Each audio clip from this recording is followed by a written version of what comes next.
Hi, my darlings. I'm Sophie Darling, and welcome back to the channel. Today, we're reacting to episode 12 of season 2 of Vinland Saga, and everything is ramping up to a full scale occupation of Kettle's farm. I know they're saying that they're going to be taking over it for the benefit of the country and building this utopia, but it's not going to go down well. It's not going to go down well with Kettle, it's not going to go down well with Thorgil.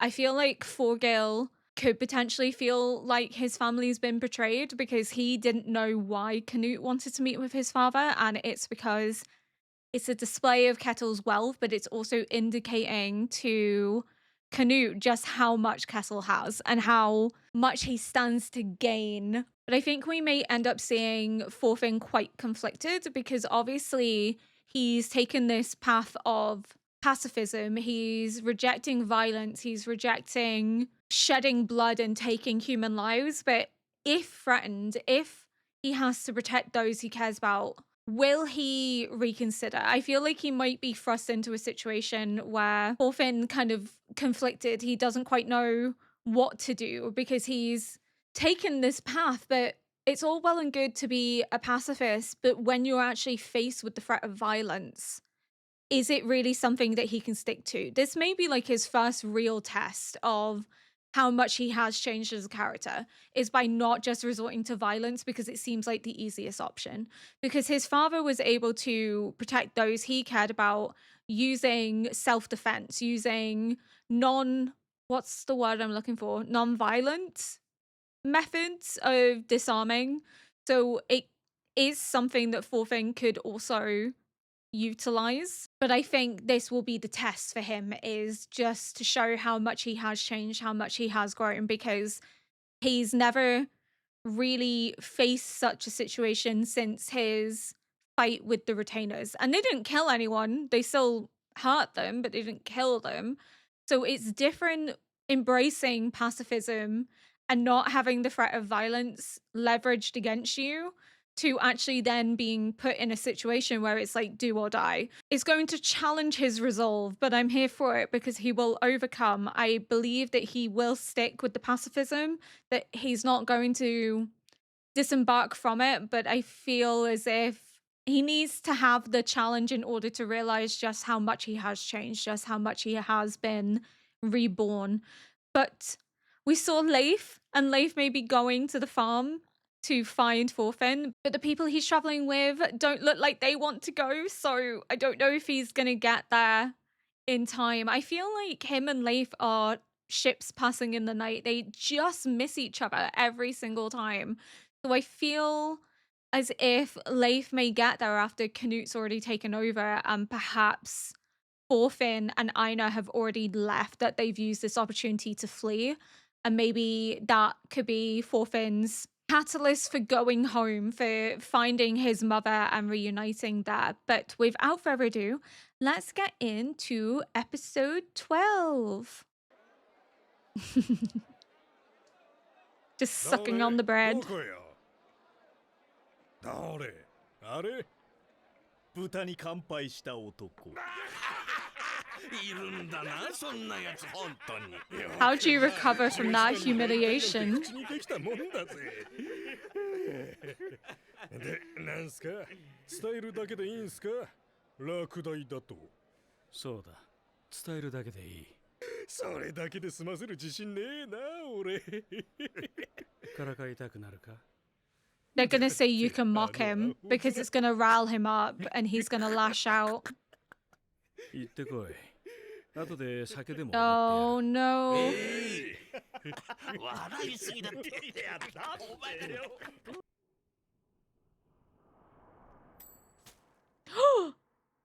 What the fuck, dude? That poor butterfly didn't do anything. They did say that they could use Olmar, so it's going to be interesting to see how they intend to use him. Whether they mean to use him to betray his father, or I don't know. But he's very hot-headed, so he's obviously going to lash out. で、クヌート陛下の重視長、ウルフ様からのおことづてを持ってまいった。Oh my god, are they going to get him to lash out so then they can detain him and then use that as a way to like bribe Kettle into giving over the farm because he clearly values his son and his son's life. So I feel like they might leverage Olmar's life in exchange for Kettle giving up his land. オルマル殿、貴殿の重視団への入 Because he 団希望の technically 件 will で have ある killed one of the が、 king's guard. 陛下に神明を捧げんとするその覚悟、あっぱれであると重視長閣下は申しておられた。金義やや未熟であると。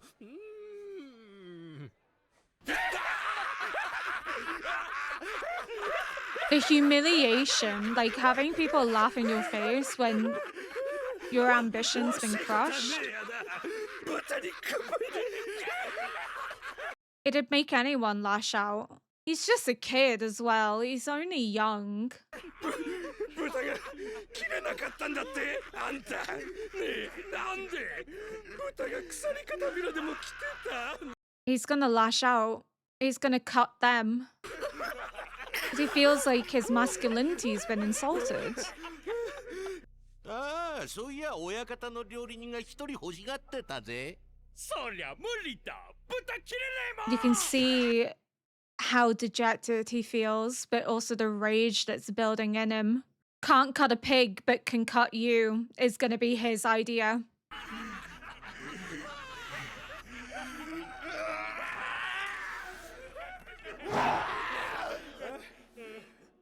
戦士たる者侮辱には剣で向ける抜けだこいつ可愛くないことしやがるな弱いくせに You hurt him. You insulted his pride. 豚も切れねえやつに多勢でかかったとあっちゃ戦士の名折れだ I kind of want Olmar to prove him wrong, though. I kind of want Olmar to be redeemed because they're using him. Well, Canute's using him, but I don't like him being mocked. He's just a kid. 話通りの変なチョコだな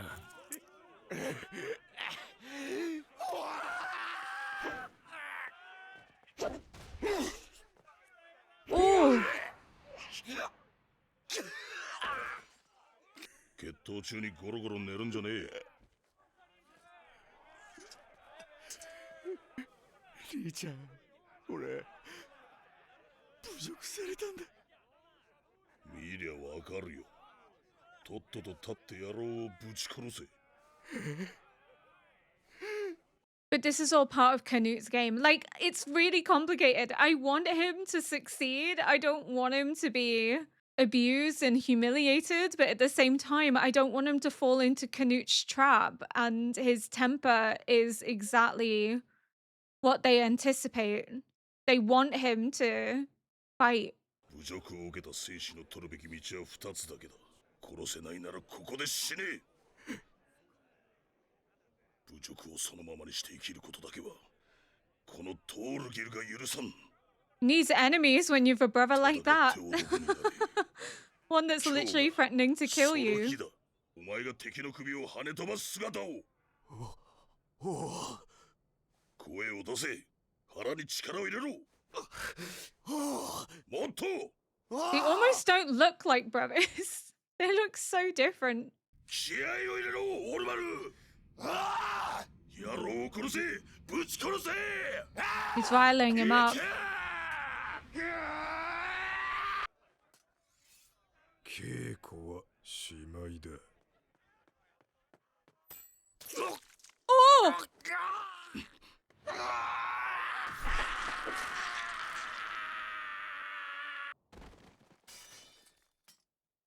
Holy shit. He's a menace with that coin.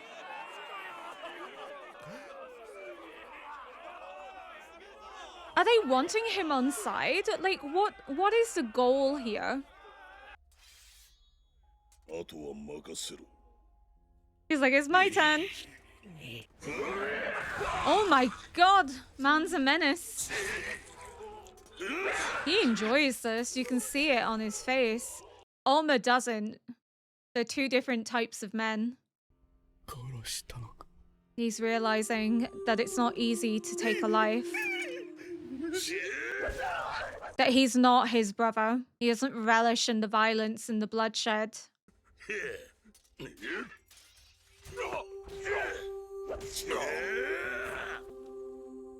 人を殺した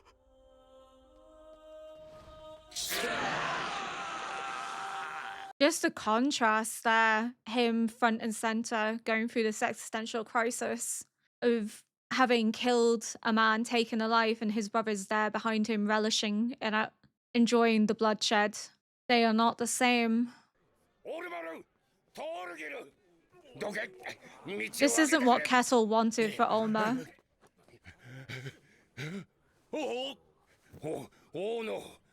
王の使者を殺しておいてどうするんだお前たち They have to atone. 俺たちに非はねえ何オルマルが侮辱を受けて決闘になり名誉を守った Yeah, surely that's like a valid 俺が加勢して reasoning. も文句を言われる筋合いはねえ親ならオルマルを褒めてやってくれよ決闘は法律で禁じられた Oh, okay, maybe not then. 誰も守っちゃいねえよ Canute does. He's not Harold. こいつらだって剣ぶら下げてるなら侮辱が高くつくってことぐらい分かってたはずだ Yeah, okay, maybe my first theory was right that Kettle's gonna have to pay a price to ensure that his sons aren't punished. 普通なら罰を受けることはねえ Yeah, but that was under Harold. This isn't Harold, this is Canute. 恐れ多くも王陛下のお膝元で騒ぎを起こすのは何者かどういうことだオルマルが生きてるぞ Oh, それにケティルともう一人は誰ださあおそらく oh, they expected them to die. クヌート陛下の重視 They didn't expect Olmar to live.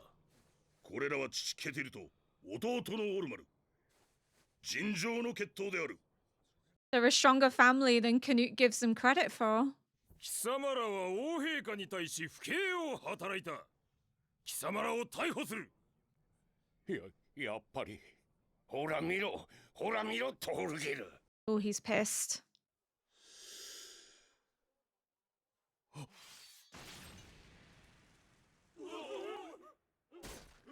He's not going. 貴様 In his mind, this is unfair, unjust. That he was defending his brother and his brother was defending his honor. Orgil's a menace. I think maybe he suspects that something's going on. There's a reason he's not going.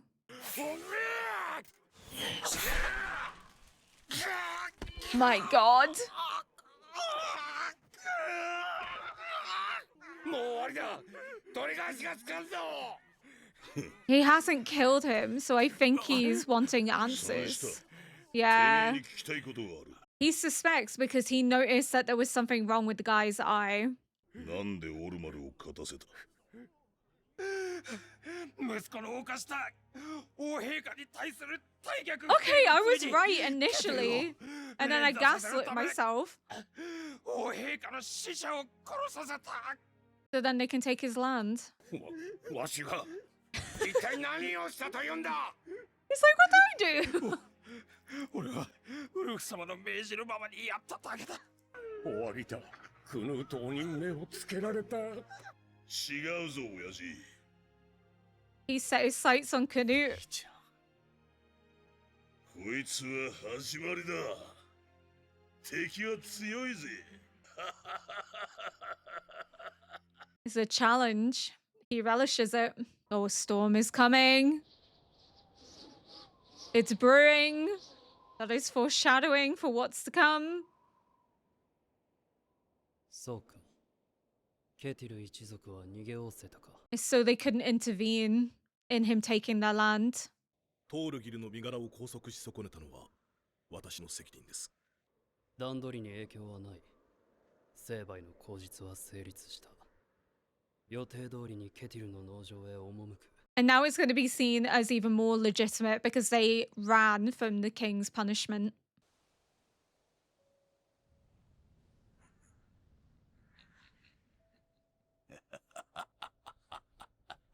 何を笑うのです。すべを。If anyone sees him talking to himself, he's gonna look like he's going mad. I said this, he's becoming Sven. Who are you? You are not the Canute from series 1. When does it end, Canute? That's the issue.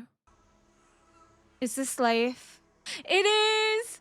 He's going to the farm. I swear, if anything happens to Leif, I'm going to cry. もう出ても構いませんよ。 He's taking them home. いや、助かったレイフ殿。好意に感謝する。好意じゃない。取引だ。約束を忘れんでくだされよ。 Is the promise that he gets Thorfinn? 心配するな。戦士に二言はねえ。あんた方の罪には、ケテル農場が3倍の値で全て買い取る。トルフィンのこともだぞ。 Thorfinn's part of the もちろん deal. だ。その奴隷も差し上げる。 Of course, Thorfinn's part of the deal. わしに話しかけるな。一人に立てろ。機嫌悪いな。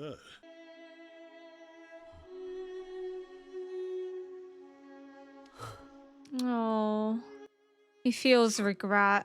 He knows he's disappointed his father, that he's been a pawn in taking his father's lands. They haven't succeeded, but they were still using him to get to his father, to justify arresting him and confiscating his property. Is he gonna say a storm's coming or something? If he does, foreshadowing. トルフィン。夕日がそんなに珍しいか？いや、笑いたくば笑うがいい。呪いたくば呪うがいい。すべては、楽土建設のため。 It's not really a utopia at this point, is there? 失われた愛のためだ。 All for lost love. All for lost love. That's a really interesting line. Is this referring back to series 1 where they were having the conversation, the priest and Canute, and the priest was basically saying that, like, true love is unconditional? Conflates it to someone dying, that in death, you are not selfish, you are giving back, you are nurturing life. So it's almost like this universal concept that to love is to be unselfish, it is to give back, it's not to be greedy, it's not to take, it's not to punish, it's not to discriminate by only believing that certain people are deserving of love because of your connection to them, that you should love everyone equally, that it shouldn't have restrictions or limitations to it. And Canute kind of didn't agree with that philosophy. He kind of rejected this concept of thinking, and in his mind was basically saying, because God has refused to love humanity by making them punish, humanity has forgotten how to love. So is this lost love his way of forcing humanity to love him and to love each other by creating this utopia, that all these are necessary sacrifices in his mind because he thinks that he needs to bring love back to the people? Because this utopia is built on this idea of, if we can't receive paradise, if we can't receive God's love, then I will bring paradise to earth. I will create peace and give people purpose so that their deaths mean something, that their lives mean something. And this philosophy has clearly driven him to this point of being an almost tyrannical dictatorship. This concept of utopia is built on the backs of so many deaths that it's not a utopia, it's almost a dystopia. It's built on sacrificing those that you deem lesser as not worthy. It's a very visceral reminder of his position and how it goes against what the priest in series 1 was trying to say, which is, if you're only doing something for personal gain or benefit, it's discriminatory love, it's not true love. But Canute doesn't agree with him. So lost love, I think, is referring back to his conversation in series one where he's talking about humanity has been abandoned by God and has forgotten how to love. So he's going to teach them how to love because he embraces Bjorn when Bjorn's like in that rage on the berserker mushroom, and he's like tells him like, you monster. I'm quoting verbatim, so it's not going to be completely exact, but it's something like, you monster who has forgotten to love, or like, you pitiful human that's forgotten to love. I will show you, I will teach you the ways. So when he's saying, I do all this for my utopia or for lost love, it has to be in reference to his decision in series one to forsake the weak prince and to become the strong king. But again, is it really a utopia if it's built on the backs of those that you deem unnecessary to build it? Are you any better than a dictator? No, because I'm pretty sure there's dictators that thought they were building a paradise and a utopia for their people and they weren't.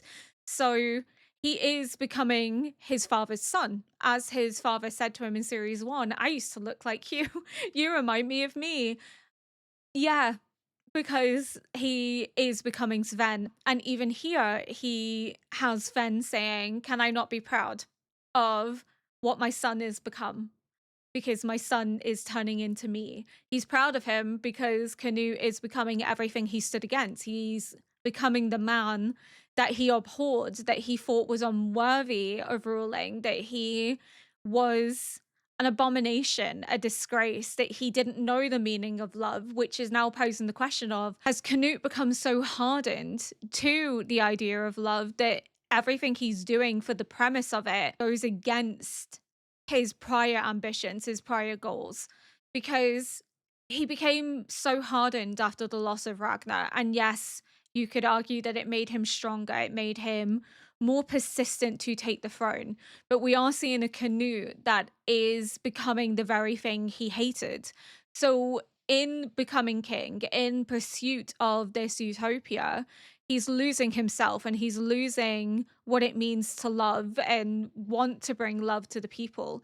He sees it as a noble sacrifice. He sees it as a worthy goal, but at what cost? That's the issue. Because it will never stop. It'll never be enough. The one thing I love about this show is that you'll get like one sentence and you can have like a full on 20-minute discussion on one sentence, all for lost love. Like, that's how deep this show is that like you can have this entire episode of really cool moments and building on the plot, but then you'll get one sentence and you're like, I have to talk about this one sentence for like 20 minutes because it's just that good. And it relates back to series one, and it relates back to the reason that Canute began all this in the first place, is that he wanted to teach humanity how to love again, to build this paradise. But in teaching humanity to love again, you are also, in a sense, punishing humanity, because you're punishing those that you deem as unworthy, as not necessary, that they somehow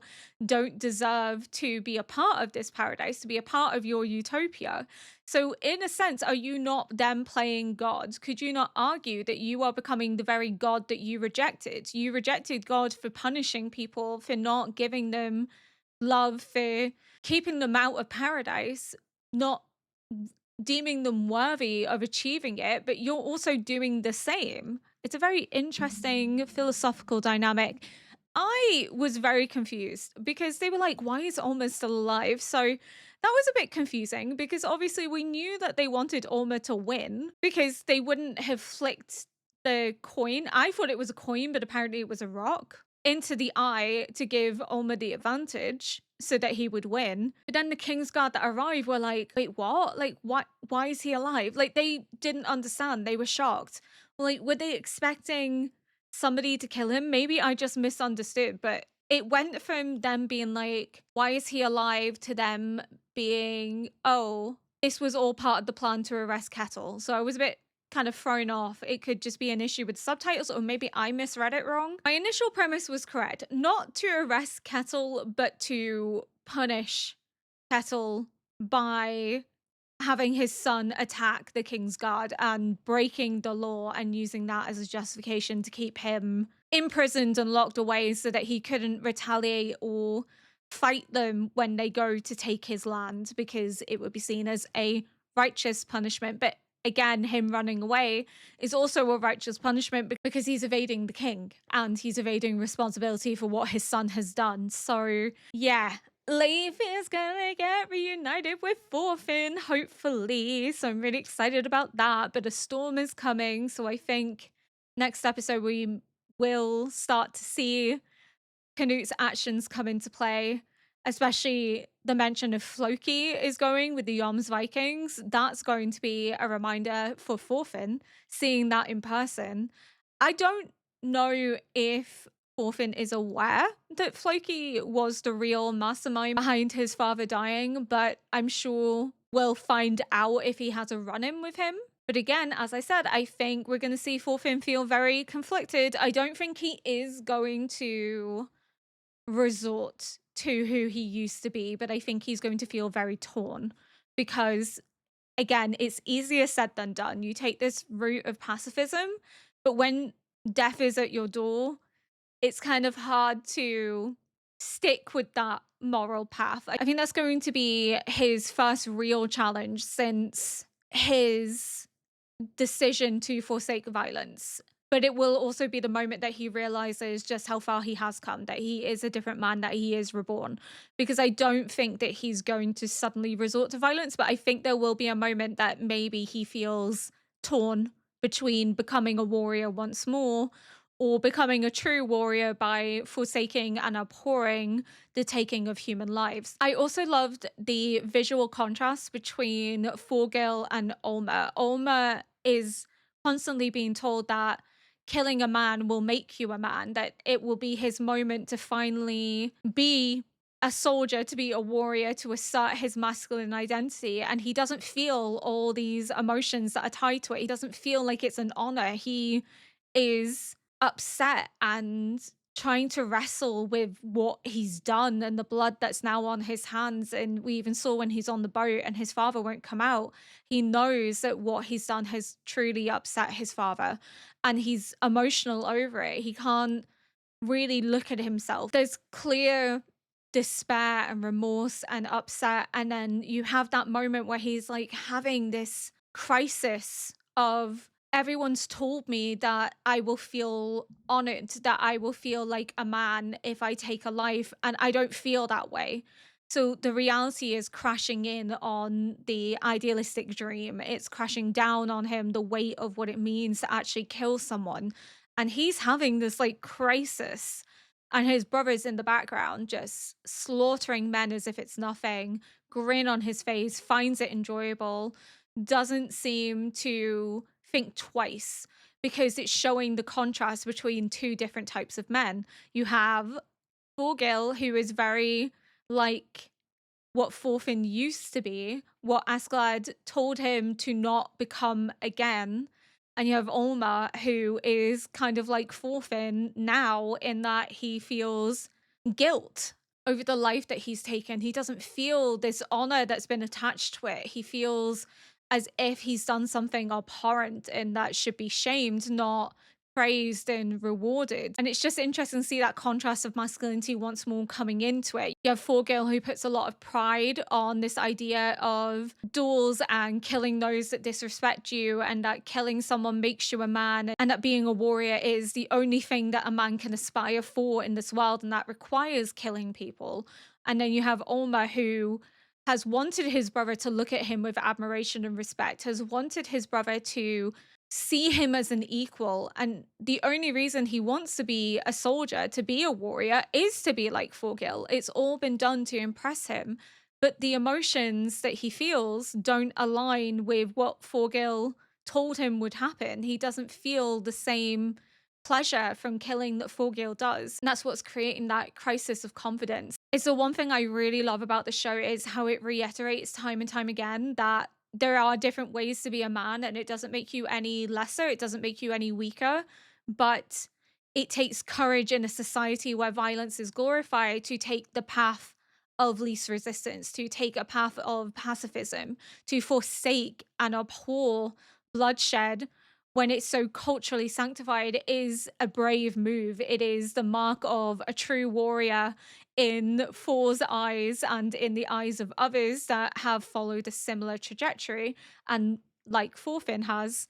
And I think Olmar may come to that realization that this perception of masculinity isn't what it's chalked up to be, and we'll see a departure from that, but hopefully not before it's too late. I have a horrible feeling that Olmar might end up dying in this raid on his family's land, but yeah, Thorgil's looking forward to it. He's like, our enemies are strong. He finds it a challenge. He's almost like Thorkill in that regards, that they both like to have a strong enemy, to have a challenge, to have something to overcome. It's a thrill for them. I miss Thorkill. We haven't seen him since he kind of distanced himself from Canute, so it will be interesting if we do get to see him again. But I think that's all I want to say for now. Thank you so much for watching. If you enjoyed this react, please consider liking, subscribing, and leaving a comment below to help boost this video into the algorithm. Until next episode, bye!